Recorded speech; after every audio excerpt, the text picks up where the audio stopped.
इस वीडियो पे normal labour की फर्स्ट स्टेज नर्सिंग मैनेजमेंट के बारे में देखेंगे। प्रोबेबली ये 15 मार्क्स का क्वेश्चन होती है। जो बेसिक प्रिंसिपल्स है नर्सिंग मैनेजमेंट के लिए, अभी फर्स्ट स्टेज ऑफ लेबर पे सबसे पहले पेशेंट को नीड को देखना है, क्या क्या जरूरत है वो पेशेंट को, और उसको समझने के लिए भी कोशिश करना है। और दूसरा है उसको एफिशिएंट केयर को प्रोवाइड करना है। एफिशिएंट केयर का मतलब है जो सपोर्ट देना और उसको दर्द से छुटकारा दिलाना, और उसको जो स्ट्रेंथ है, स्पेशली जो फर्स्ट स्टेज ऑफ लेबर में उसको दर्द आती है, आते समय में वो पुश करने लगेगी, उसको पुश इतने जल्दी नहीं करना चाहिए। वो जो सेकेंड स्टेज में जब पहुंच जाएगी तभी उसको पुश करने के लिए बोलना है। और through out the labour aseptic techniques को फॉलो करना है। जैसे आप टेबल पे, वहां पर डिलीवरी टेबल पे, उसका बारे में दूसरा वीडियो दिखाएंगे। मतलब डिलीवरी ट्रे सेट कैसे स्टार्ट करना, मैंने अरेंज करना है, वो थोड़ा सा डिटेली चाहिए, इसलिए करेंगे। इसको 2 घंटा वीडियो बन जाएगा, इसलिए इसमें नहीं किया। सो आपको जो डिलीवरी जो टेबल बना, आई मीन जो पेशेंट के लिए जो डिलीवरी का सामान अरेंज करना है, वो एकदम एसेप्टिक टेक्निक्स फॉलो करना पड़ेगा। ठीक है। सो जब भी इंस्ट्रूमेंट पेशेंट को यूज कर रहे हैं, फिर वापस उसका ग्रीन स्टेराइल टॉवल उसी के ऊपर ही लगाना पड़ेगा। और जैसे पेरिनियम वॉश करना चाहिए, वो तो डेटॉल, सैवलॉन, तो कुछ भी हो वो इंस्टीट्यूशन के अनुसार में जो भी है उसको यूज करना है। और ग्लविंग बहुत इंपॉर्टेंट है पीवी करने के पहले। And then masking is also important. ये आपका प्रिवेंशन के लिए है, क्योंकि उससे खाने नहीं नाक और मुख में आ जाएगा, इसलिए गॉगल्स भी पहनना आपका इम्पोर्टेंट है। और कैप इज वेरी इंपॉर्टेंट।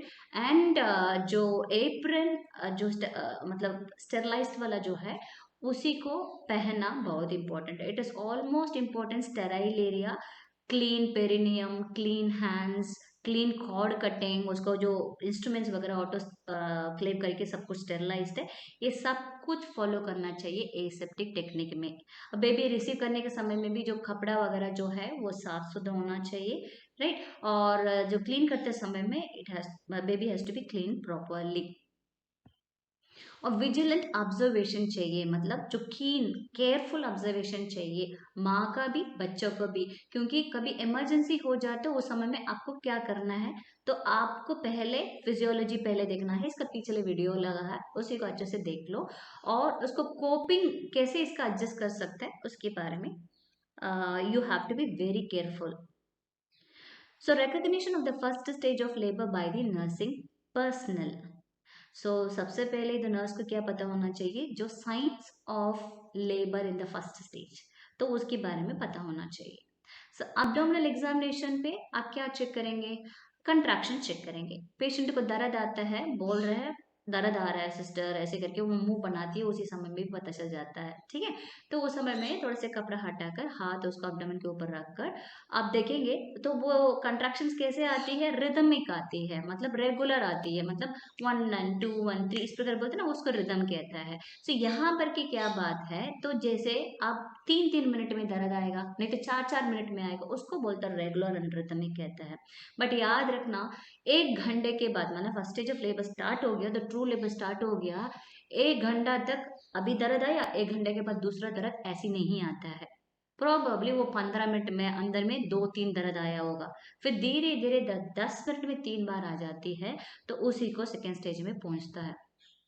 और प्रेजेंस ऑफ abdominal टाइटनिंग, वही तो जब आप कंट्रैक्शंस आता है, आपको कहाँ हाथ लगाना चाहिए, फंडस पे। ओके। सो फंडस पे लगाएंगे, वहां पर टाइट लगाएगा लगेगा, पेशेंट का डिस्कम्फर्ट और पेन वगैरह भी उसमें होगा साथ साथ। और बैक किक कब होती है, वो कंट्रैक्शन के साथ होती है। फिजियोलॉजी में क्या पढ़ाया था, कंट्रैक्शन होते समय में जो फीटल पोडालिक पोल होती है, मतलब जो पैर होती है फंडस के आसपास में रहेगा, वो क्या करेगा, पुश करने के सामने उसका वर्टिब्रे सीधा हो जाएगा, सीधा होते उसका सिर कहाँ पर पहुंचती है, सर्विक्स में पहुंचती है, और सर्विक्स डायलेट होती है। तो सर्विक्स डायलेटेशन के साथ ही ये बैक किक होती है। वेजिनल एग्जामिनेशन में क्या दिखाई देगा, सर्विक्स शॉर्ट होती है, जैसे 4 सेंटीमीटर है वो 3 सेंटीमीटर होगा, 3 और 2 और 1 और 0 हो जाएगा। जब 0 हो जाएगा वो 100% इफेसमेंट कहता है। ओके, सो ओपीवी करते समय में मेम्ब्रेन्स भी इंटैक्ट है, इंटैक्ट, इंटैक्ट मतलब कंटिन्यूअस है, ब्रेक नहीं हुआ है। जब ब्रेक हो जाती है उसको बोलते हैं रप्चर ऑफ मेम्ब्रेन, वो दिखाई देगा। सो यहाँ पर वो पीवी करके देखते समय में ये पूरी पूरी मतलब इंटेंस रहेगा, मतलब प्रेशर के जैसे फोर्स करता है ना, जो बलून में पानी डाल दिया तो फोर्स होके बाहर आता है ना, तो उस प्रकार के पता चलेगा, जब कंट्रैक्शन के साथ ही होगा ये। और ऑस डायलेट होती है, जो सर्विक्स, सर्विक्स की जो ऑस है, पहले जो डिलीवरी होने के पहले वो यहाँ पर इसको क्लोज्ड रहता है। कभी कभी मल्टी पैरा पे थोड़ा सी फिंगर टिप खुला रहेगा, बट एक्चुअली यहाँ पर सर्विक्स पूरा बंद रहता है। बट ये धीरे धीरे धीरे धीरे ऐसे खुल जाएगा, 10 सेंटीमीटर आसपास में लगभग में खुल जाएगा। सो ये भी पता चल जाएगा ऑन वेजिनल एग्जामिनेशन। शो दिखाई देगा, show is a mucoid plug of the cervix. तो वो क्या है, थोड़ा सा हल्की सी चिकनी चिकनी ब्लड स्टेन रहेगी, ऑलरेडी फिजियोलॉजी में मैंने दिखा दिया तो इसलिए मैं इसमें नहीं दिखा रही हूँ। सो वो देख सकता है। Admission and initial assessment of the women in the labour. So जब भी पेशेंट एडमिट करने के लिए आ रहा है, दो इंपॉर्टेंट चीज को देखना पड़ेगा। सबसे पहले एस्टेब्लिशिंग ए थेरेप्यूटिक रिलेशनशिप, ये बहुत इंपॉर्टेंट है। एक पेशेंट तुम्हारे ऊपर भरोसा रखने के लिए सबसे पहले आप इसको उनकी अच्छे से समझाना पड़ेगा, काउंसलिंग देना पड़ेगा। तो ऑटोमेटिकली वो पेशेंट तुम्हारे पास मतलब अच्छे से समझ जाएगा, वो जो भी बोलेगा आप उसके बारे में करेंगे। देखो ये वाला जो पेन है बहुत अधिक होती है, इट इज अनकंट्रोल, मतलब she really feel uncontrollable during the labour. So सबसे पहले एक रिलेशनशिप आपको बनाना बहुत जरूरी है। ओके, सो वो जो फैमिली है, जो वो औरत है, वो दोनों को एक कॉन्फिडेंस दिलाने के काम आपका है। क्योंकि बच्चा पैदा करते समय में उसको बोलो पुश करो, मतलब लगाओ करके बोलते समय में वो लगाना चाहिए, उसी समय में वो नहीं करेगी तो मुश्किल पड़ेगा। ठीक है, अनकोऑपरेटिव हो जाएगा, फिर बाद में आपको ही ये काम डीला हो जाएगा। और दूसरा, जो भी जरूरत पड़ेगा उसको रीअश्योरेंस देना आपका जिम्मेदारी है। ठीक है, और पेशेंट को जो भी आपका केयर जो दे रहे हैं वो एक्सेप्ट करना चाहिए। कभी इंजेक्शंस लगा रहा है, कभी ये कर रहा है, वो कर रहा है, तो वो दर्द है सिस्टर करके बोलते रहेगा, तभी भी आपको रीएश्योरेंस देने से उसको ज्यादा ही प्रॉब्लम कम होने का चांसेस है। From time to time family members को भी बताना पड़ेगा, उन लोग भी डर, मतलब यूजुअली कुछ कुछ लेबर रूम पे मेल्स को अलाउ नहीं करता है, एंड आजकल वो ट्रेंड हो गया है आदमी को भी अंदर लेके आता। वो बाहर खड़ा होके उसको ऐसे लगेगा खुद वो डिलीवरी करवा रहे हैं और टेंशन रहेगा। सो इन दैट केस आपको सपोर्ट करना बहुत इंपॉर्टेंट है, राइट। सो बाहर खड़ा है तो बीच में आप उनका इन्फॉर्मेशन देना, हाँ अभी हो रहा है, कितना डायलिटेशन हुआ, क्या कुछ है, तो थोड़ा बहुत इन्फॉर्मेशन उनको दे सकता है। और दूसरा जो है, मदर और फीटस की दोनों को कंडीशन को असेसमेंट करवाना नर्स की बहुत इंपॉर्टेंट होता है। नॉर्मल क्या है, अब नॉर्मल क्या है पहले पता होना चाहिए, तो नॉर्मल से अब नॉर्मल डिविएट हो जाएगा, तुरंत पकड़ने का काम आपका है। So this includes all sir an initial interview. सबसे पहले नर्सिंग हिस्ट्री पूछेंगे, और फिजिकल एग्जामिनेशन देखेंगे, साइकोलॉजिकल असेसमेंट देखेंगे, वो क्या डर रही है और नहीं घबराहट हो रही है, एंग्जाइटी है क्या, वो देखना है। और review of the laboratory test also, जैसे हीमोग्लोबिन कितना है और वायरल मार्कर्स क्या, HIV HbSAg वगैरह वो ठीक है या नहीं है, वो देखना है। और प्रीनेटल रिकॉर्ड्स, प्रीनेटल मतलब जो 9 महीने में जो जांच करने के लिए गई थी उसको प्रीनेटल और एंटीनेटल कहता है। तो उसका रिकॉर्ड्स है, उसको देखना पड़ेगा, उसमें क्या टीटी लगी है और क्या कुछ ब्रीच प्रेजेंटेशन कुछ फाइंड आउट किया, क्या देखा है उसमें थोड़ा सा लिखा रहेगा, तो उसको देखना पड़ेगा। नर्सिंग हिस्ट्री में क्या पूछेंगे, नर्सिंग हिस्ट्री में पहले आइडेंटिफिकेशन डेटा रहेगा, वहां पर एक फाइल रहेगा, नर्सेस शीट में भी रहेगा, नहीं तो यूजुअली लेबर रूम में एक शीट रहता है। ठीक है, तो उसमें नेम, एज, ऑक्यूपेशन, ये सब कुछ आइडेंटिफिकेशन डेटा रहेगा सबसे पहले। और चीफ कंप्लेंट्स के बारे में लिखना है, यहाँ हॉस्पिटल क्यों आई है, why she is seeking the care, the reason for that. और हिस्ट्री ऑफ लेबर के बारे में पूछना है, कब ये दर्द शुरुआत हुआ, ऑनसेट कब हुआ, और कितना समय लगा, ड्यूरेशन है, और फ्रीक्वेंसी कितना भार हुआ, 10 मिनट में और 15 मिनट में, आधा घंटे में कितनी बार उसको दर्द आई, और इंटेंसिटी क्या, उसको माइल्ड, मॉडरेट और सीवियर है, और डिस्कम्फर्ट कैसे, बहुत ज्यादा था, अधिक था, और पेन कैसे था। सपोज 10 में हम बोल देंगे बताओ तुम्हारा दर्द कितना हुआ करके पूछेंगे, वो पेशेंट वो पेन स्केल में बता देता है। और show and a bleeding. Show जो होती है वो म्यूकोइड जो सर्वाइकल म्यूकोइड जो डिस्चार्ज होती है वो हमें ना आपको कंफर्म करना पड़ेगा वो ब्लीडिंग है ना शो है, और टाइम कितना बजे आया है और उसका क्वांटिटी कितना है, मतलब कितना अधिक है, थोड़ा था नहीं तो मॉडरेट था नहीं तो सीवियर था, क्या है वो पूछना पड़ेगा।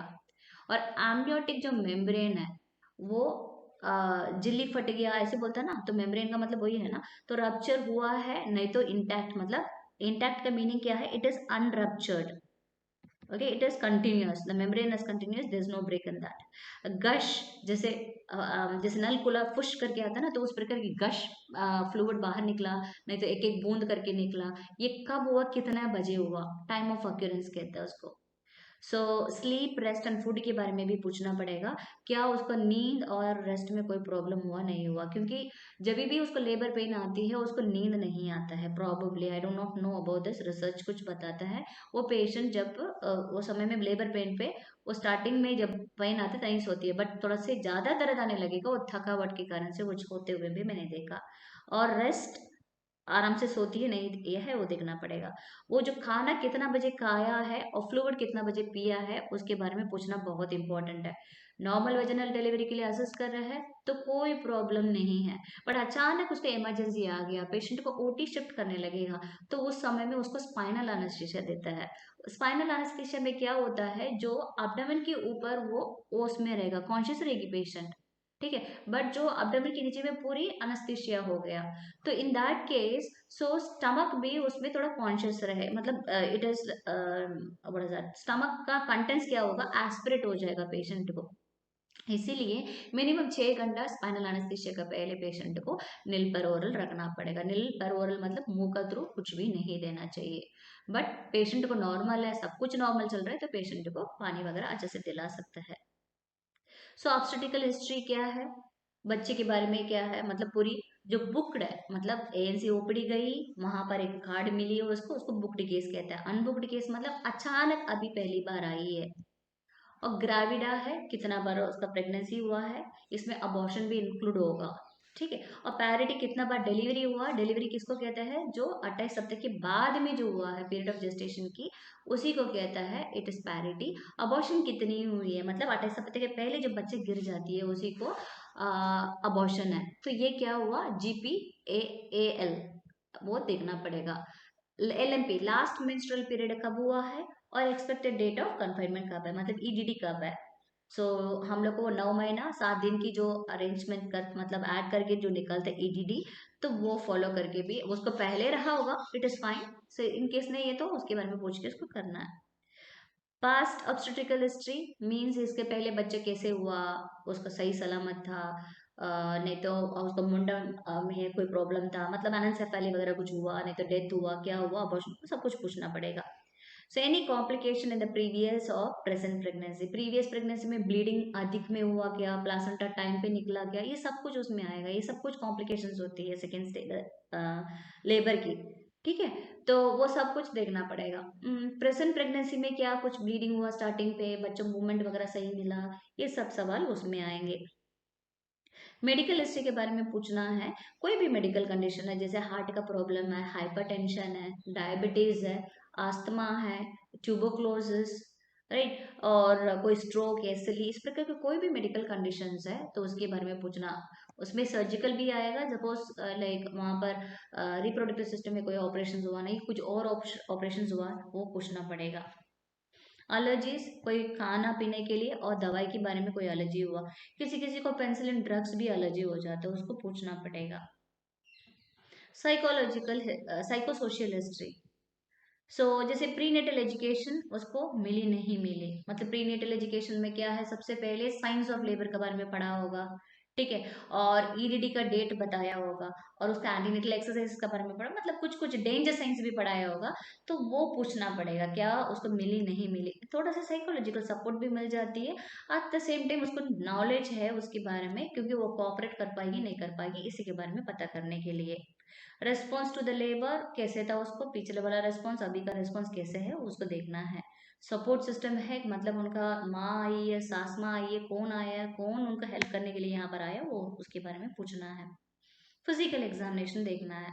ओके, फिजिकल एग्जामिनेशन नर्स को देखते समय में उसमें मतलब अब्डोमिनल एग्जामिनेशन पहली चीज आती है, दूसरा vulval means PV exam, vulval मतलब जो वल्वा बस देखना है, एंड पर वेजिनल एग्जामिनेशन पीवी एग्जामिनेशन देखना है, एंड जनरल एग्जामिनेशन देखेंगे। सो अब्डोमिनल एग्जामिनेशन पे सबसे पहले यूट्राइन कंट्रैक्शंस देख लिया, ठीक है, उसको पैल्पेट करके देखना पड़ेगा, जैसे हाथ लगा दिया, कितनी बार 10 मिनट में कितना बार उसको दर्द आ रहा है, और एक बार का कंट्रैक्शन कितनी टाइम लग रही है, that is duration, intensity mild है, मॉडरेट है, सीवियर है, ये कैसे पता चलेंगे, सपोज 20 सेकेंड के नीचे होगा उसको माइल्ड कहेंगे, और सपोज उसको 40 सेकेंड के अंदर में होगा उसको मॉडरेट कहेंगे, एंड 60 सेकेंड के जो नीचे होगा उसको सीवियर कहेंगे। इसके बारे में पूछना है, इसके बारे में देखना है। और assessment of the fundal height, symphysis pubis fundal height है, ये तो पता है।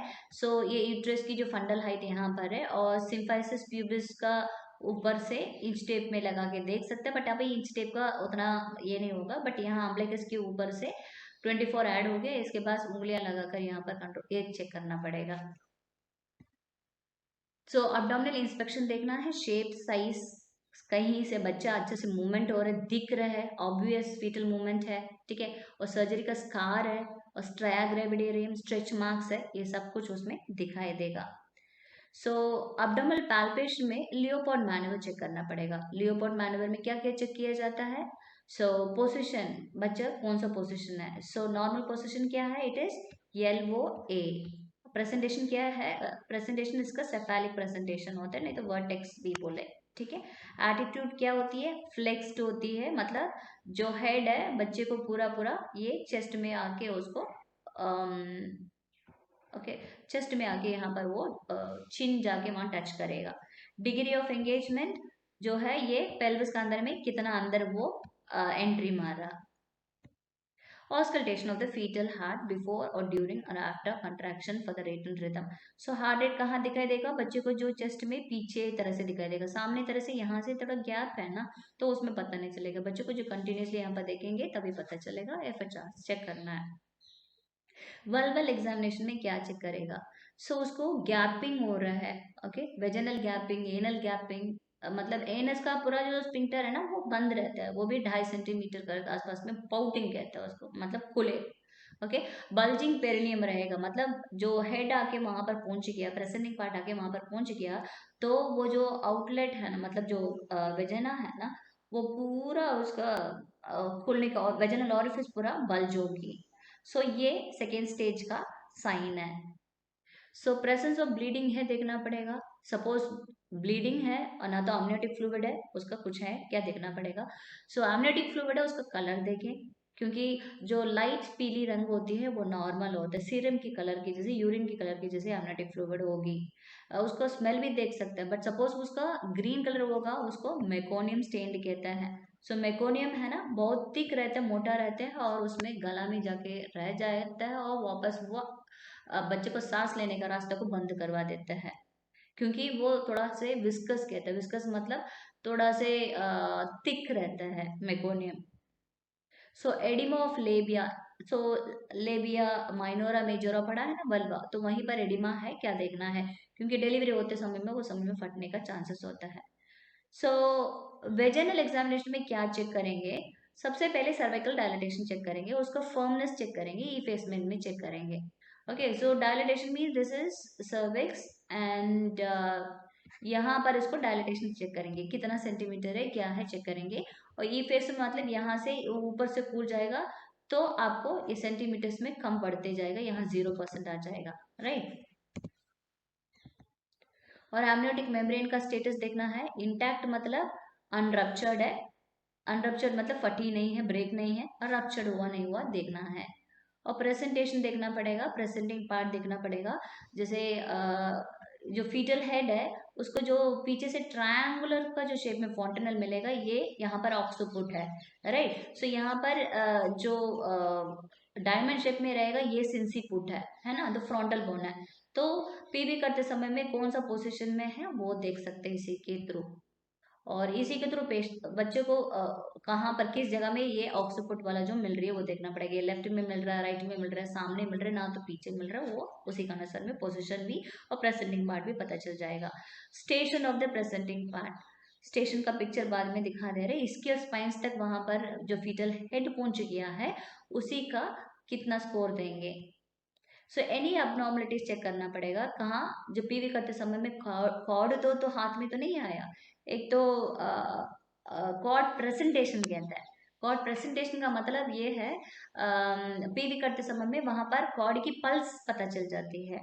कॉर्ड प्रेजेंटेशन हो ना तो कॉर्ड बाहर, कोराक्स मतलब बाहर आ गया, वजह कि बाहर आ गया। जब कॉर्ड बाहर आ जाती है बच्चे ऊपर ही रह जाते हैं, तो क्या होगा, कॉर्ड आते समय में कंट्रैक्शन होते समय में यहाँ पर ऐसे भी कंट्रैक्शन में ब्लड सप्लाई तो बच्चों को पहुंचता नहीं है, बट ये बहुत ज्यादा यहाँ पर टाइट होने के कारण से ब्लड सप्लाई जो है इधर जाके वापस जाना चाहिए तो वो बंद हो जाएगा। So that's more difficult. एनेंसेफेली में हेड ही पता नहीं चलेगी। हाइड्रोसेफेली मतलब हेड तो बहुत ज्यादा लंबा बड़ा दिखाई देगा। और कॉम्पाउंड प्रेजेंटेशन है। कॉम्पाउंड प्रेजेंटेशन मतलब कॉर्ड प्रेजेंटेशन भी हो सकता है, हाथ भी हो सकता है, सेफेलिक भी हो सकता है, दो दो हो सकता है, दो के ऊपर प्रेजेंटेशन होगी, दो और दो के अधिक होती है, वो भी अबनॉर्मल प्रेजेंटेशन ये पीवी में चेक कर सकता है।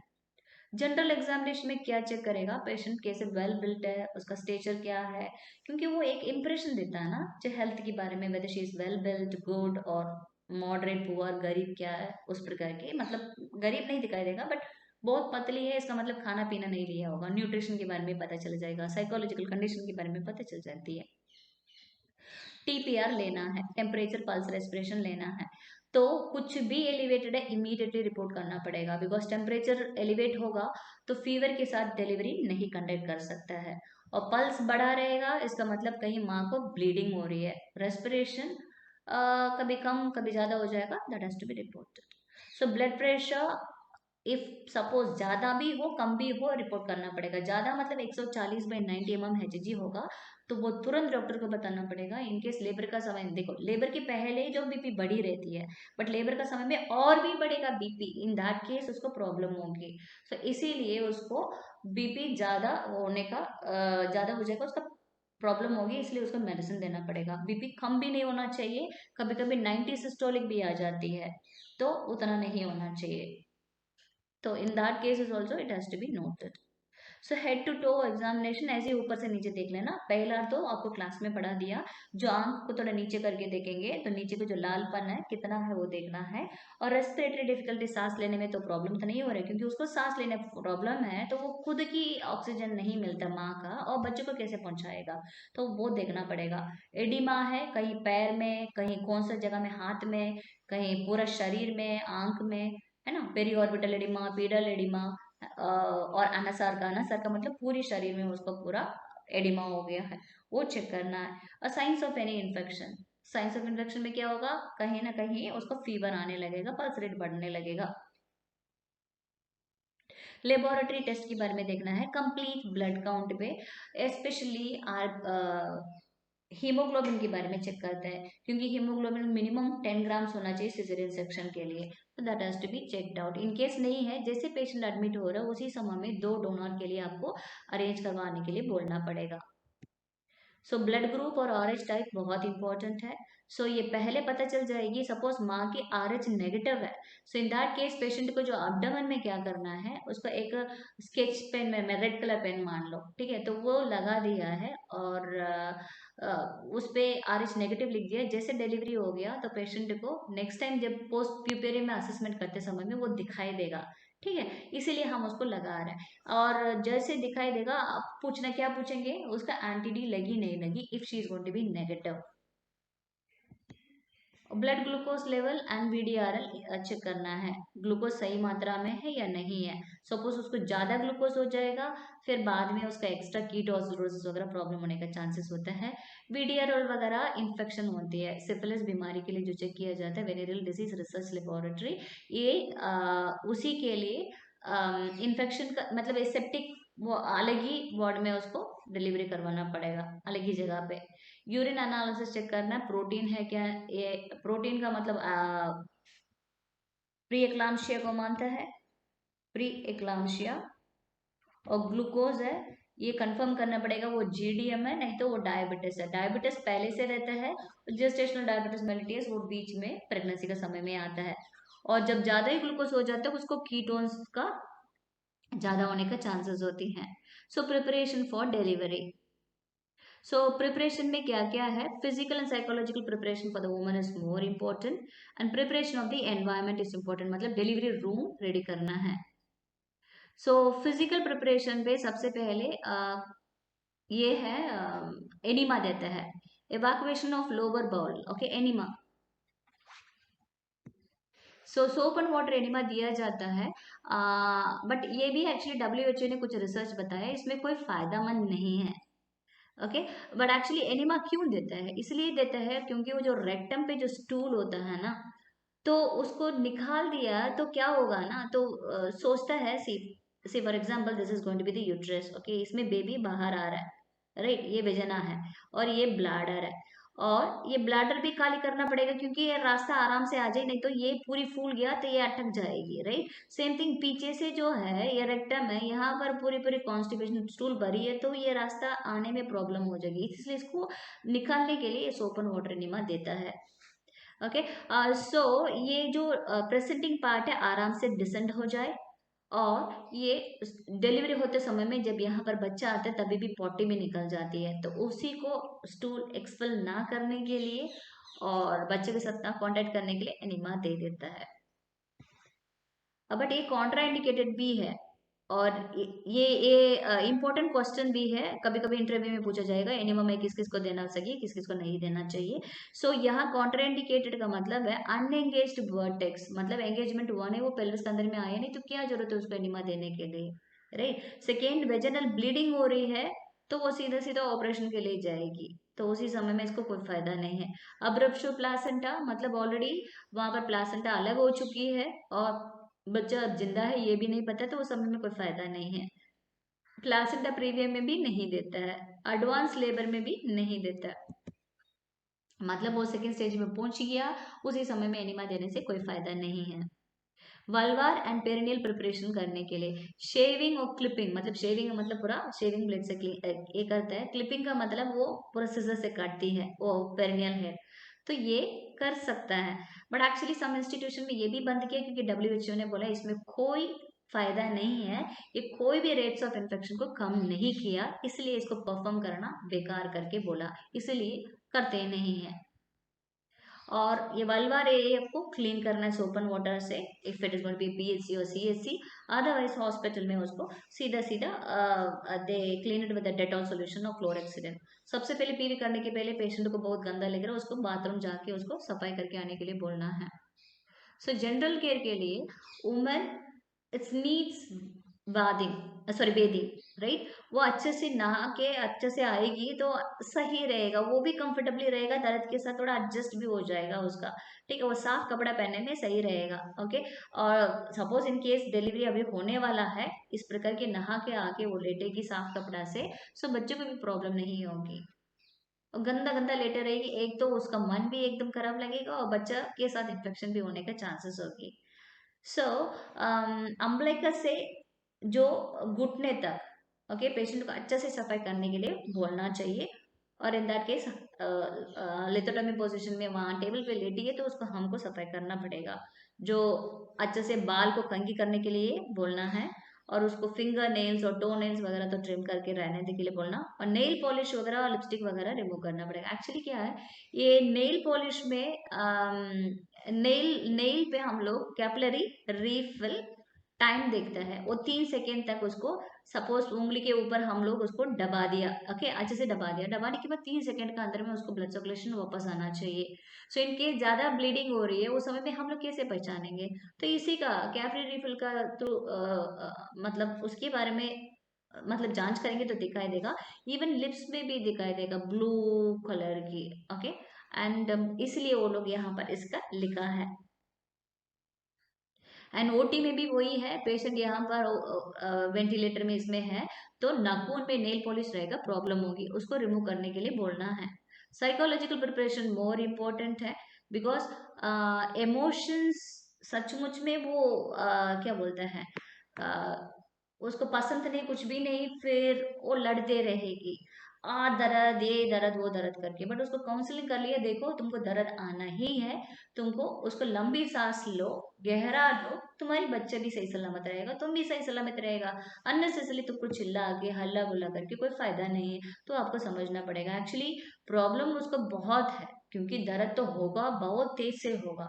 तो उसको रिलीव करवाने के लिए भी आपको काउंसलिंग देना बहुत इंपॉर्टेंट है, क्योंकि दवाई पानी तो दे रहे हैं, बट उससे ज्यादा काउंसलिंग दे दिया तो अच्छा है। सो ये बर्थ प्रोसेस कैसे होता है, ओके, आपको बोलना पड़ेगा। बस पहले बच्चा आएगी, और पहले सिर आएगा, उसके बाद बॉडी आ जाएगा, उसके बाद उसको कॉर्ड कट ना करना पड़ेगा, उसके बाद प्लासेंटा 15-20 मिनट के लिए आएगा। तो थोड़ा से आपको मदद करना, इस प्रकार के आपको बोलना पड़ेगा। और इमोशनल सपोर्ट तो बहुत इम्पोर्टेंट है। वो पेशेंट को ऐसी इमोशनल सपोर्ट देना चाहिए, वो जो भी आप बोलेगा वो सुने, और पूरी पूरी आप उसका कंट्रोल लें। ओके, फॉर एग्जाम्पल बोलेगी, जैसे बच्चा पैदा करने के बाद 1 घंटे के अंदर में बच्चे को दूध पिलाना चाहिए।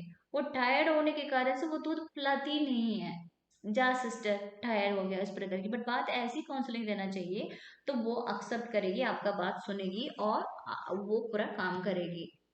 ओके, जैसे पुश करने के लिए भी बोलेंगे तो उस समय में वो आराम से पुश करने के लिए भी हेल्प होगा। ओके, सो प्रैक्टिकल एडवाइस देना चाहिए नर्स, और वो क्या एक्सपेक्ट कर रही है उनसे, वो उनको बताना चाहिए। जैसे सेकेंड स्टेज में पुश करते समय में वो जोर लगा बोलेंगे, जोर लगाना चाहिए। प्लासेंटा का समय में निकलते समय में थोड़ा सा जोर लगा बोलेंगे तो जोर लगाना चाहिए। सो इस प्रकार की वो भी हेल्प करेगा, एक नर्स की इतनी बड़ा बर्डन नहीं होगी। ठीक है, हम पकड़ के कितना खींचते रहेंगे, तो इसलिए काउंसलिंग इम्पोर्टेंट है। और वहां पर वो समझ नहीं आ रहा है, उनकी जो रिलेटिव रहेगा तो उनको भी समझाना पड़ेगा। कंपेनियन कहते हैं, बर्थ कंपेनियन, जो बर्थ कंपेनियन मतलब जो बच्चा पैदा करने के समय में कोई भी आते हैं वहां पर साथ में, मोस्टली फीमेल्स रहेगा, it will be more comfortable. और as far as I have seen, आदमी लोग वहां पर डर डर हो जाता है, इतनी स्ट्रांग रहते हैं उन लोग। कांप लेते हैं उसी समय में जब बच्चा पैदा होता है, उसे देखते समय में, स्पेशली अपना बच्चा है तो वो डर लगता है। Okay, so nurse has to give advice for them, and you have to tell the her role, the patient's role in the labor. So preparation of the environment, that is delivery area, the room. High standard cleanliness maintain करना चाहिए through out, जैसे नीचे सफाई, right, हवा में सफाई, मतलब हवा में सफाई करेगा तो फ्यूमिगेशन करना पड़ेगा। ओके, इसके बारे में I put it in another video, जो लेबर रूम की सफाई कैसे होना चाहिए, that's only this thing. So I will show you it in the other one. So आप बाद में डिस्क्रिप्शन में देख सकते हैं, that I be able to explain that to you. So midwife को क्या करना पड़ेगा, प्रिपेयर द डिलीवरी रूम। और कैसे करना, सबसे पहले पंखा चल रही है तो पंखा को बंद करना पड़ेगा, राइट, और विंडोज वगैरह क्लोज करना पड़ेगा, बिकॉज वो जो है ना, कंडक्शन, कन्वेक्शन, रेडिएशन, इवापरेशन, ये सब कुछ ये हवा घूमे ये करेगा। तो वो बच्चे जब बाहर आते समय में, बिकॉज बच्चा इंट्रा यूट्राइन है, वो एक्स्ट्रा यूट्राइन साइड में आते समय में टेम्परेचर का मॉड्यूलेशन हो जाएगी, तो बच्चे को प्रॉब्लम होने का चांसेस होता है। तो इसीलिए क्लोज करना है विंडोज को। इन केस वो एसी चल रही है, उसको 28 +और -2 डिग्री आपको आराम से उसको लगा सकता है। यही है नॉर्मल टेम्परेचर, जिसमें हम लोग को ना ज्यादा गर्मी ना ठंडी ज्यादा रहती, तो ये इतना टेम्परेचर में बच्चों को लेबर रूम की टेम्परेचर है ये। ओके, और उसके बाद स्टेराइल डिलीवरी किट भी देखना है, एंड ऑक्सीडोसिन, सिंटो सिंटो भी बोलते हैं, सिंटोमेट्रिन, ठीक है, वो भी रखना पड़ेगा। एंड स्पेशली ये ऑक्सीडोसिन क्यों रख रहा है, ये थर्ड स्टेज एक्टिव मैनेजमेंट के लिए रख रहा है। सो ए डिलीवरी को सेटअप करना है। उसके बाद वार्म एनवायरनमेंट प्रोवाइड कर दिया बच्चों को भी, जैसे उसको 2-3 कपड़ा उसका रेडी करके रखना पड़ेगा। जैसे पहली बार आ रहे हैं तो पूरा पूरा एमनियोटिक फ्लूइड रहेगा, उसको साफ करके उसके बाद दूसरा कपड़ा से उसको बच्चों को पहनाना पड़ेगा, राइट। तो इसलिए 2 स्टेराइल टवल चाहिए।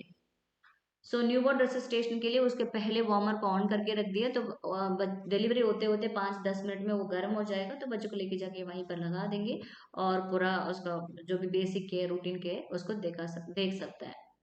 और अडल्ट इमरजेंसी इक्विपमेंट भी इंपॉर्टेंट है, बच्चों को भी इंपॉर्टेंट है, जैसे एम्बू बैग होता है, ईटी ट्यूब होती है, लेरेंजोस्कोप होता है ना, और रिजर्वायर बैग, ये सब कुछ रेडी करके पास में रहेगा। तो इन केस वो अरेस्ट भी हो जाएगा तो उसको माँ और बच्चे, माँ के लिए अडल्ट वाला चाहिए और बच्चे के लिए बच्चे वाला चाहिए, तो वो भी रेडी करना है। So observation of the woman during the first stage of labor, use of the partograph. Actually partograph के बारे में डिटेली नेक्स्ट वीडियो में पढ़ा रही हूँ।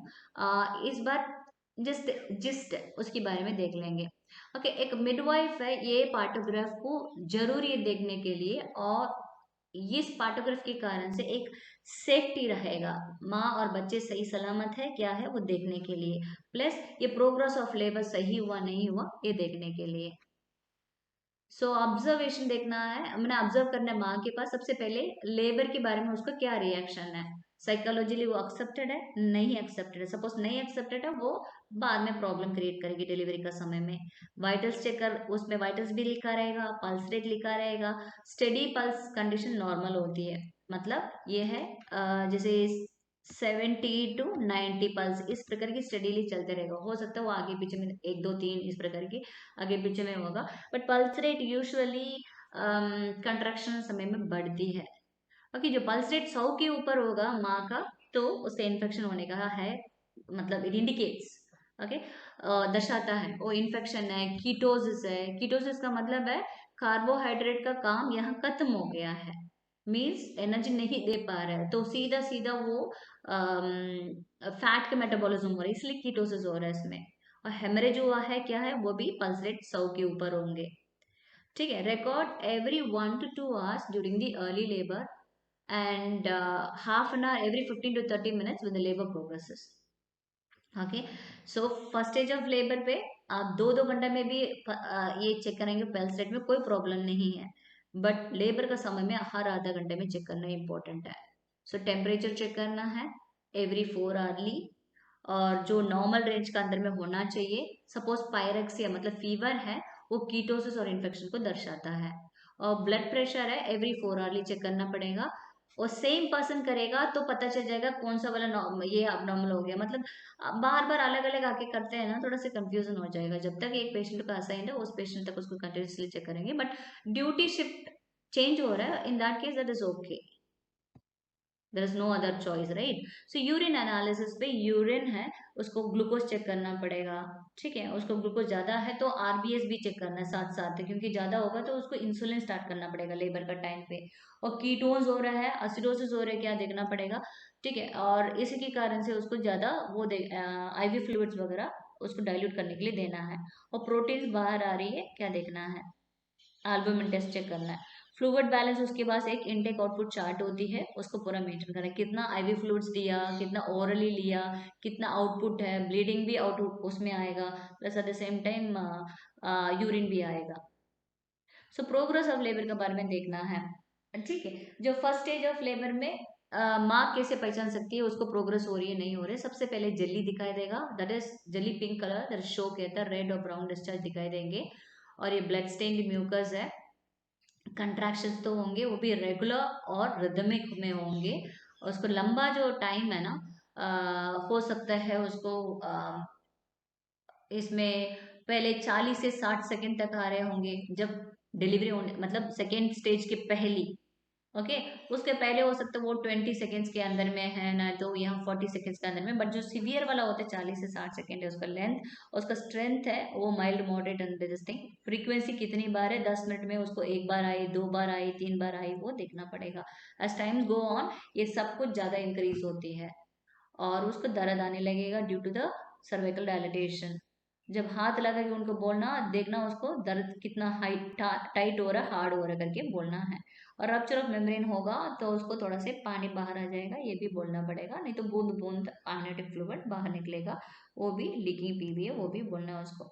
सो abdominal एग्जामिनेशन करते समय में ये फ्रीक्वेंसी, ड्यूरेशन और इंटेंसिटी के बारे में देखना है। Okay, the frequency of contractions is the time taken for the beginning of the contraction to beginning of the next. Okay, so ये frequency कहता है। frequency मतलब एक contraction से लेकर दूसरा contraction की बीच में कितनी बार, okay, time taken। सो ड्यूरेशन होती है एक बार के लिए, एक कंट्रैक्शन में कितनी होता है. So this is what interval. Okay. So duration of contraction is taken from the moment of the uterus begins tightening till it relaxes again. So intensity of the contraction may be mild, moderate or strong at its acme. अच्छा, ये figure के बारे में आपको समझा दे रही हूँ. ये बिगिनिंग ऑफ द कंट्रैक्शन है. ओके. देखो धीरे धीरे दर्द बढ़ती है, इंक्रीमेंट हो गया, ये डिक्रीमेंट हो गया. ये तो समझ गया ना, इंक्रीमेंट मतलब अप जा रही है, ये डिक्रीमेंट मतलब नीचे जा रहा है. जब पीक पहुंचती है इसको बोलते हैं एक्मे कहता है. ठीक है. उसके बाद रिलैक्स होती है. राइट. उसके बाद फिर कंट्रैक्शन और रिलैक्सेशन होती है. सो इसको बोलते हैं इंटरवल. ओके. एक के दूसरे के कंट्रक्शन के बीच में कितना टाइम होता है. ओके. सो ड्यूरेशन है. यहाँ दर्द कब शुरुआत हुआ, यहाँ पर ये हुआ, इसको ड्यूरेशन कहता है. ओके. सो ये फ्रीक्वेंसी किसको कहता है, ये यहाँ से लेकर दूसरा कितनी टाइम पीरियड होती है उसी को कहता है. Finally palpating, this is assessed by palpating the fundus of the uterus. ये फंडस में ही पाया जाएगा, नीचे लोअर यूट्राइन सेगमेंट में नहीं पाता है क्योंकि वो उतना वहां पर वीक रहता है. Characteristics of contraction. So contraction के साथ डिसेंट, प्रेसिंग पार्ट का डिसेंट होते रहेगा. और सपोज इन केस वहां पर कोई ऑब्स्ट्रक्शन नहीं है. ओके. कहीं भी मतलब हो सकता है माँ का पेल्विस हो, नहीं तो बच्चे में कहीं वहां पर पड़ा है. ठीक है. वो सॉफ्ट टिश्यू है वहीं पर कहीं रास्ता में, तो नहीं है तो आराम से throughout the process descent होते रहेगा. It is a slow and insignificant in the first stage of labour. Okay. But second stage of labour में डिसेंट बहुत तेज से आएगा, बच्चा बाहर निकल के आ जाएगा. सो प्राइमरी ग्रेविडा में पहले एंगेजमेंट होती है, मतलब वो पेल्विस के अंदर में आती है और इस्चियल स्पाइंस तक पहुंच गया. राइट. प्रैक्टिकली फर्स्ट स्टेज में वहां पर एंगेजमेंट, इसमें in primary gravida with the prior engagement of the head practically no descent takes place. Okay, while in multipara descent starts with the engagement. So यहाँ की जो टर्म है, engagement अलग time में होगा, मतलब ऑलरेडी वो पेल्विस में अंदर में एंट्री हो गया है, बट बात ये वो डिसेंट नहीं हुआ फर्स्ट स्टेज ऑफ लेबर पे. बट मल्टीपेरा में दोनों साथ साथ साइमल्टेनियसली चलती है. Head is expected to reach the pelvic floor by the time the cervix is fully dilated. So descent is measured by the abdominal palpation. ये कैसे check करेंगे, इस प्रकार की है. 4 उंगलियां इस प्रकार की लगा के देखना है. ये 5x5 मतलब ये हेड यहाँ ऊपरी है, बट यहाँ पर हेड इसको नीचे आ गया. देखो यहाँ पर सिम्फाइसिस प्यूबिस है और इसके अंदर में उसको बच्चे को हेड पकड़ रहे, ये 2x5 कहते हैं. 3x5 और 2x5 होगा.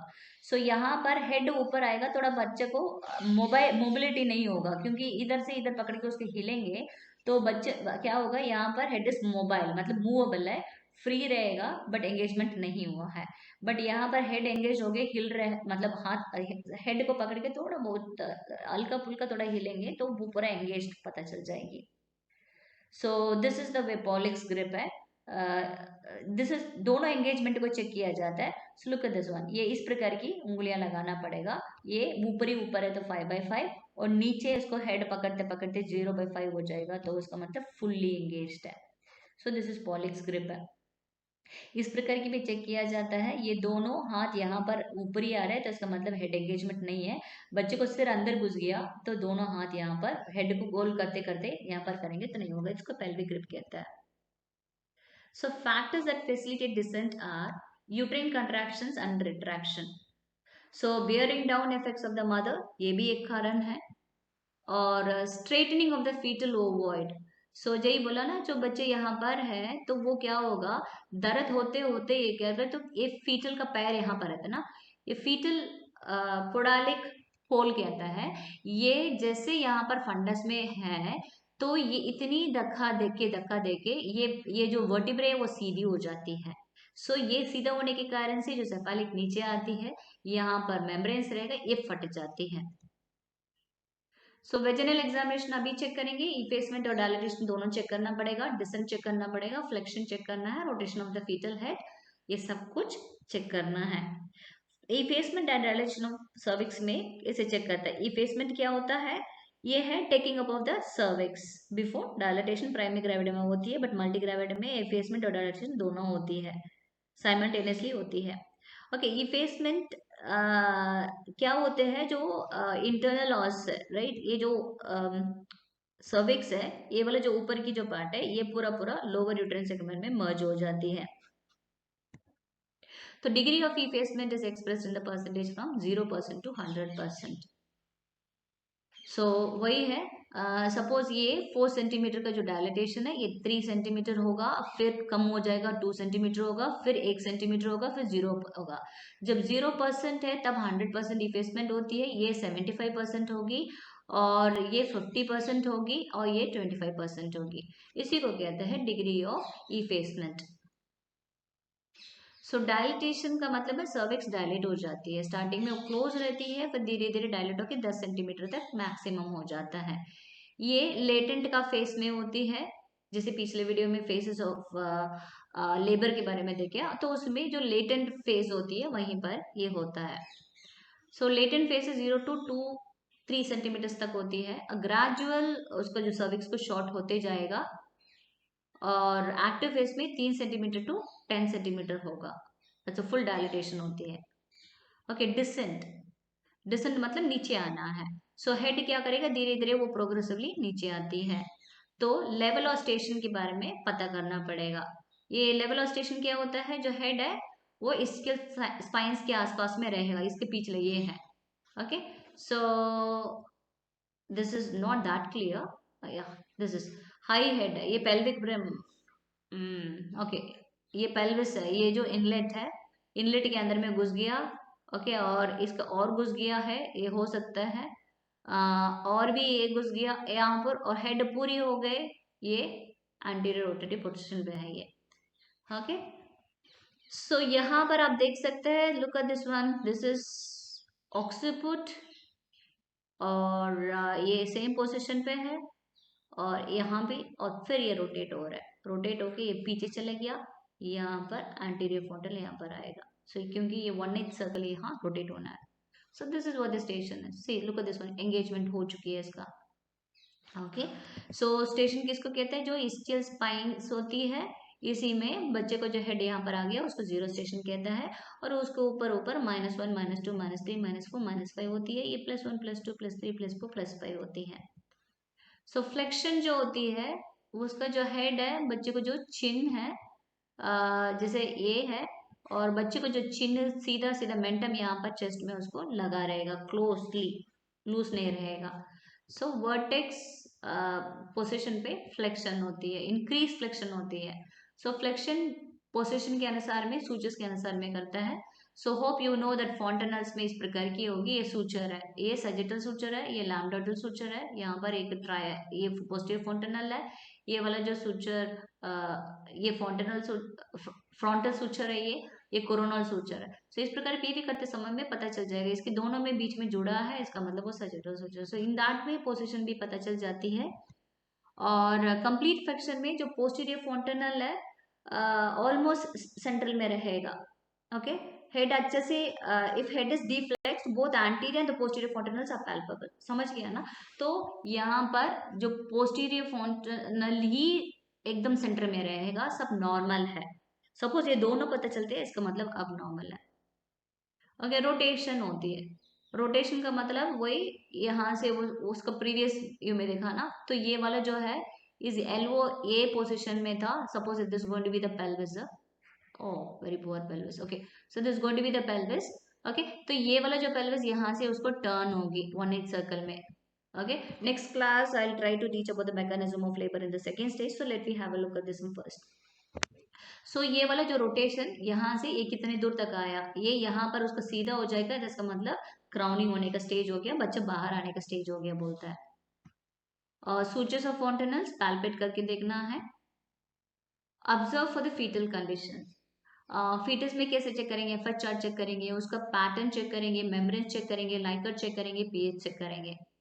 सो इंटरमीडिएट रिकॉर्डिंग देखना पड़ेगा फीटल हार्ट रेट की, लाइक, और ये है इंटरमीडिएट मतलब बीच बीच में, और कंटिन्यूसली भी चेक कर सकता है, बट कंटिन्यूसली चेक करना बहुत इंपॉर्टेंट है।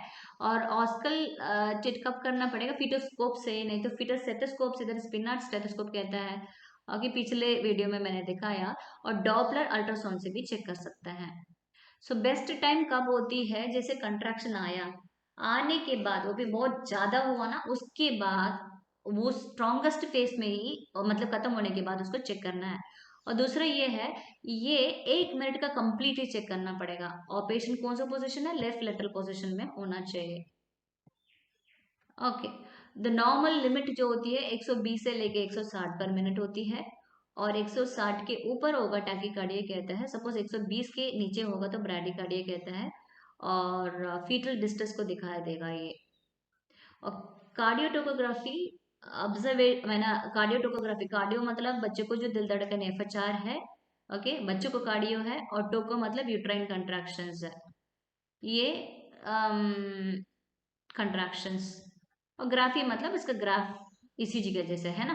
तो सेम थिंग वो ऑब्जर्वेशन में देखना पड़ेगा, जो एफएचआर है हम ऑलरेडी पढ़वा चुके हैं इसका। ओके, उसमें फीटल वेलबींग में उसमें पढ़ाया था। सो एफएचआर देख सकता है, बेस लाइन वेरिएबिलिटी चेक कर सकता है, कहाँ कौन सा इसमें बीच में जा रहा है, कौन सा वाला उसका बेस लाइन है, कौन सा वाला हार्ट रेट कंटिन्यूसली चल रहा है, इसको वो देखना है। और एफएचआर दर्द के साथ कैसे हो रहे हैं, चेंज हो रहा है, बढ़ रहा है क्या, वो देखना है। सो मेम्ब्रेन्स अनलाइक कर देखना है, मेम्ब्रेन्स में क्या चेक करेगा, वही ब्रेक हुआ नहीं हुआ इंटैक्ट देखना है, ये वेजिनल एग्जामिनेशन में चेक किया जाता है। और मेम्ब्रेन्स रप्चर्ड है, वो कौन सा वाला वो लिखना पड़ेगा, इट इज रप्चर्ड आर लिखता है, amniotic फ्लूइड बाहर आ रही है वो देखना है, और फ्लूइड क्लियर है या नहीं ये देखना है। थिक मेकोनियम फीटल डिस्ट्रेस को दर्शाता है। सो ब्लीडिंग हो रहा है नहीं हो रहा है देखना है। एक्चुअली ब्लीडिंग कब होता है, प्लासेंटा निकलने के, मतलब प्लासेंटा रिमूव होने के बाद, थर्ड स्टेज में होता है, ये फर्स्ट स्टेज में नहीं होता, वो चेक करना पड़ेगा। या ब्लीडिंग के साथ अब वैसा प्रीविया भी चेक करना। वैसा प्रीविया क्या होता है, जो अम्बिलिकल कॉर्ड नीचे होगा, ओके, जैसे वेजिनल ओरिफिस है, यहाँ पर प्रोलैप्स ये हो गया, बाहर आ जाएगा, ओके, सो अम्बिलिकल कॉर्ड वहां पर नीचे होगा ओरिफिस के आसपास में। और pH of the foetal blood check करता है, नॉर्मल पीएच है 7.35 एंड अबव। ये एसिडोसिस को दर्शाते हैं जब 7.25 है तो। एक्चुअली ये पीएच वगैरह यहाँ पर usually they don't do it. Observe for the science of distress, ये फीटल टैकीकार्डिया है बच्चों का, राइट, पहले बच्चों को देखेंगे। सो 160 बीट्स पर मिनट ऊपर होती है, और फीटल ब्रैडीकार्डिया है 120 बीट्स पर मिनट की कम, लेस देन दैट। ये फीटल डिसलेशन कहता है, related to the uterine contractions. Meconium pass हो रही है वो है, वो देखना पड़ेगा, एमनियोटिक फ्लूइड। और मेटर्नल में कीटोएसिडोसिस है, सो यूरिन में कीटोन्स मिलेगा, कीटोन्यूरिया, डिहाइड्रेशन भी होगा, तो तुरंत उसका IV fluids, plain IV fluids लगाना पड़ेगा। और पल्स रेट ज्यादा बढ़ेगा, इन्फेक्शन है, नहीं तो कहीं ब्लीडिंग हो रही है, वो देखना पड़ेगा। टेम्परेचर 37.2 है, वो देखना है, उससे ज्यादा होगा उसका कोई प्रॉब्लम है। और डिहाइड्रेशन भी इसमें इन्वॉल्व होगा। ओके, लेट साइंस होते हैं एंग्शियस एक्सप्रेशन से, पता नहीं पेशेंट को बहुत ही घबराहट लग गई, और पेलर मतलब ब्लीडिंग हो गया पेशेंट का, और bleach with the perspiration of the upper lip and the science of dehydration, मतलब पर्सपिरेशन मतलब पसीना निकलेगा उसको बहुत तेज से, वो देखना है। रेस्टलेस हो जाएगी और रिलैक्स नहीं कर पा रहेगी, बिकॉज उसका कंट्रैक्शन और वॉमिटिंग हो रहा है। वॉमिटिंग और कंट्रैक्शन हो रहा है, इसका मतलब पेशेंट को कीटोएसिडोसिस हो गया। Okay, so that will lead to the dehydration. So use of partograph, so already it has been discussed. So progress of labor देखना है, latent और active phases of labor देखना है, और cervical dilatation देखना है। This I'll take another video of that. Descent of the fetal head देखना है, uterine contractions देखना है, fetal heart और fetal condition देखना है, उसमें membranes और लाइका देखना है, और molding of the fetal skulls है। So जब बच्चा बाहर आती है उस समय में ओवरलैप हो रहा है नहीं है, वो देखना है। और मेटरनल कंडीशन के बारे में देखना, जैसे pulse rate, blood pressure, temperature बारे में दिखाई देता है, और यूरिन वॉल्यूम, प्रोटीन और एसिडोन के बारे में दिखाई देता है। ड्रग्स और आईवी फ्लूइड्स के बारे में देखना है। ऑक्सीटोसिन एंड रेजिमेन कैसे दिया है वो भी लिखना है। So general care of the woman during the first stage of the labour, providing a general care to the woman in the labour is essential. First stage पे कौन सा जनरल केयर आपको देखना है, say for example it is general hygiene को देखना है, ठीक है, कैसे पेशेंट को नहाने के लिए बोलना है, सपोज वो उठ नहीं पा रही है, जो स्पंजिंग करने के लिए बोलना, फेस और नेक को सफाई करके रखने के लिए बोलना है। ओके, सो ये सब कुछ क्या करेगा, पेशेंट को एक फील ऑफ फ्रेशनेस मिलेगा, बस थोड़ा सा कंफर्टेबल रहेगा, बस इतना ही है। ठीक है, और हाथ हर समय में हैंड वॉश करना है, स्पेशली सैनिटरी पैड्स एक यूज करने के बाद। सो कहीं इन्फेक्शन तो ना हो जाए, है ना। मीन माउथ वॉश भी उसको करने के लिए बोलना है, साफ रखने के लिए बोलना है, थोड़ा फ्रेश रहेगी। सो फ्लूइड ओरल है, सिप्स ऑफ फ्लूइड दे सकते हैं, क्लियर फ्लूइड्स दे सकते हैं एक्टिव फेस में, और small amounts of ice chips भी सकते हैं, बहुत गर्म लगेगा उसका, ठीक है, इसीलिए। सो ये हाइड्रेशन को प्रोवाइड करेगा, it absorbs quickly also, sips of fluids देंगे तो। और वॉमिटिंग भी कम चांसेस होते हैं। और ये ट्रैकियल इरिटेशन भी होगा, ज्यादा पी लिया तो लेटे रहती है तो तुरंत वो इरिटेट भी होगा, वो भी प्रिवेंट हो जाएगा। एस्पिरेशन भी मतलब लंग्स में वो पानी चले जाएगा तो मुश्किल होगा ना, उसका एस्पिरेशन कहते हैं ना, तो वो भी अवॉइड हो सकता है। Okay, if epidural anesthesia is given, nothing by mouth should be given. Okay, नील पर ओरल कहता है उसको। So ये एस्पिरेशन ऑफ गैस्ट्रिक कंटेंट्स है लंग्स पे, वो अवॉइड करना चाहिए। और ऑक्सीजन सही मात्रा में है क्या, वो देखना पड़ेगा, otherwise this will interfere in that. Okay, so positive emotional देना पड़ेगा पेशेंट को, हाइड्रेशन मेंटेन करके रखना है। सो फ्लूइड आईवी में क्या देंगे, ओके, आईवी फ्लूइड दे रहा है, नो ओरली नहीं ले पा रही है, तब आईवी फ्लूइड्स देंगे। इलेक्ट्रोलाइट सॉल्यूशंस विदाउट ग्लूकोज देना पड़ेगा। ओके, सो आईवी फ्लूइड्स डेक्सट्रोज है, मतलब वो ज्यादा नहीं देना पड़ेगा। ओके, सो ज्यादा दे देगा ना तो ग्लूकोज बहुत ज्यादा होने के कारण से माँ का ब्लड में वो ज्यादा हो जाएगा। अल्टीमेटली माँ का ग्लूकोज कारण से बच्चे को हाइपरग्लाइसीमिया हो जाएगा। और जैसे हाइपरग्लाइसीमिया हो गया, और वहां पर बच्चे को जो पैंक्रियास बीटा सेल से क्या होगा, इंसुलिन सेक्रेट हो जाएगा, तो हाइपर इंसुलिन हो जाएगा।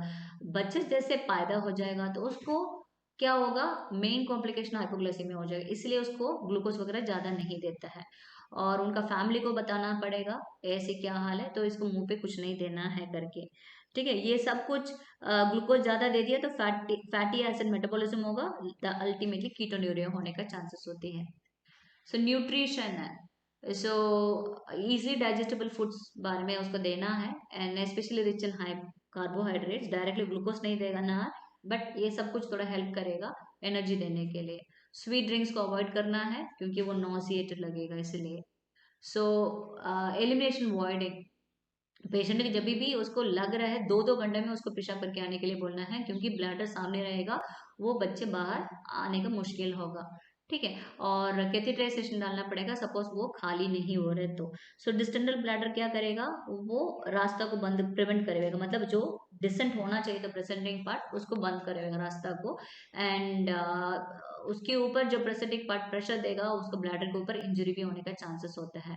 सो decrease bladder tone atony after the birth, से बच्चा पैदा होने के बाद क्या होगा, उसको टोन ब्लैडर की कम हो जाएगी। सो इनकॉन्टिनेंस ऐसे ही चलते रहेगा, उसको बाद में प्रॉब्लम होगा, इसलिए याद रखना यूरिन को बार बार उसको खाली करवाने के लिए। और पोजीशन एंड मोबिलिटी, पोजीशन उसको जो पसंद है, वो कभी सामने बैठना चाह रहा है, कभी कहीं सपोर्ट करके करना चाह रहा है, चलना चाह रही है, और जैसे मर्जी है उसको उस प्रकार के अपना ये करना पड़ेगा। This is only to comfort because she is already in pain, we have to understand, we have to see through that. And if she wants to rest in the lying down position, encourage a left lateral position. Okay, that is the best. Supine में नहीं करना है क्योंकि supine hypotension होने का chances होती है, because inferior vena cava के ऊपर वो ग्रेविड यूट्रस प्रेशर दे देगा तो ब्लड सप्लाई अंदर नहीं जाता है, इट इज हाइपोटेंशन होगी। It's not hypertension, it is hypotension, hypotension. Okay, pain relief देने के लिए पेशेंट को कौन सा वाला मेथड वो चाह रही है पूछना पड़ेगा। This is a very important question, I discuss about this later, but थोड़ा सा रफली इसमें दे रही हूँ। Choose the method of the pain relief, कुछ भी चाहिए मसाज करने के लिए, सर्कुलर मसाज स्पेशली जो कमर में है कि लंबे सेक्रल एरिया में कर सकता है, और फ्रिक्शन वगैरह नहीं करना चाहिए, तो इसलिए आपको टैल्कम पाउडर, फ्रिक्शन मतलब जो लगेगा वो पूरा स्किन टूट जाएगी, तो इसलिए टैल्कम पाउडर लगा सकते हैं, नहीं तो ऑयल प्रिपरेशन है तो उसी को भी यूज कर सकते हैं। पेशेंट को थोड़ा कंफर्ट रहेगा, सूथिंग रहेगा, रिलीविंग रहेगा। और जैसे रिलीज होता है ना तो इसमें क्या होता है, थोड़ा बहुत उसका एंडोजीनियस हार्मोन्स निकलेगा, सो दैट वो जो पेन स्टिमुलाई को कम करने का चांसेस होता है। So look at this one. Okay. ये है लेबर का फर्स्ट स्टेज में, इसको पॉज करके बाद में देख लेना। फर्स्ट स्टेज में यहाँ दर्द होती है, फिर यहाँ पर इस प्रकार की, पीछे इधर, राइट। और ये है सेकेंड फेज में है, so it radiates toward the second stage. ये पूरी दर्द यहाँ पर, राइट, यहाँ से स्टार्टिंग, एंड फिर लास्ट में जो लेट सेकेंड स्टेज में इस प्रकार की दर्द रहेगा, राइट। सो सो ग्रे कलर कैसे रंग दिखाई देते हैं, माइल्ड दिखाई देते हैं, बट जो लाल कलर के है ना, वो बहुत ज्यादा दर्द होता है। सेकेंड स्टेज में देखो, इसका मॉडरेट भी है, सभी इसमें मिला। सो इस प्रकार की दर्दों को मसाज करने के लिए बैक में देखो, जो स्पाइन इस प्रकार की है, सो आइडिया मिलेगा। सो इसको भी पॉज करके बाद में देख लेना। Shoulder massages, upper back massages, back और बटक्स का है, बटक्स और सेक्रम का है, इस प्रकार की मसाजेस।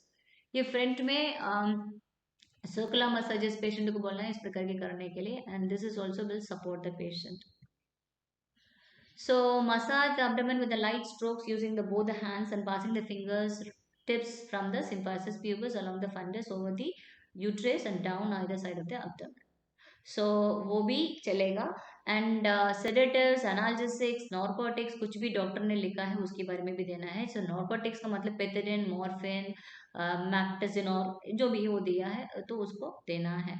और इनहेलेशन एनेस्थीसिया भी होती है, सॉरी एनाल्जेसिया होते हैं, वो भी ले सकता है। और पेशेंट को समझाना पड़ेगा। हिप्नोसिस का थ्रू भी हो सकता है, आपको पंचर, म्यूजिक थेरेपी किसी किसी हॉस्पिटल में होता है, it is not in all hospitals. ये ओनली जो हार्मोन्स वगैरह थोड़ा हेल्प करता है निकालने के लिए, फाइनली उसका पूरा पूरा पेन को रुकवा देता है। साइकोलॉजिकल केयर ऑब्जर्व करना बहुत इंपॉर्टेंट है, क्योंकि एंग्जाइटी रिड्यूस हो जाएगा, ऑटोमेटिकली काम हो जाएगा, जब इंसान एंग्जाइटी में काम ही नहीं कर सकता है। सो बाकी इसके रिलेटेड वीडियोस आपको डिस्क्रिप्शन में मिल जाएगा, उसको देख लीजिए।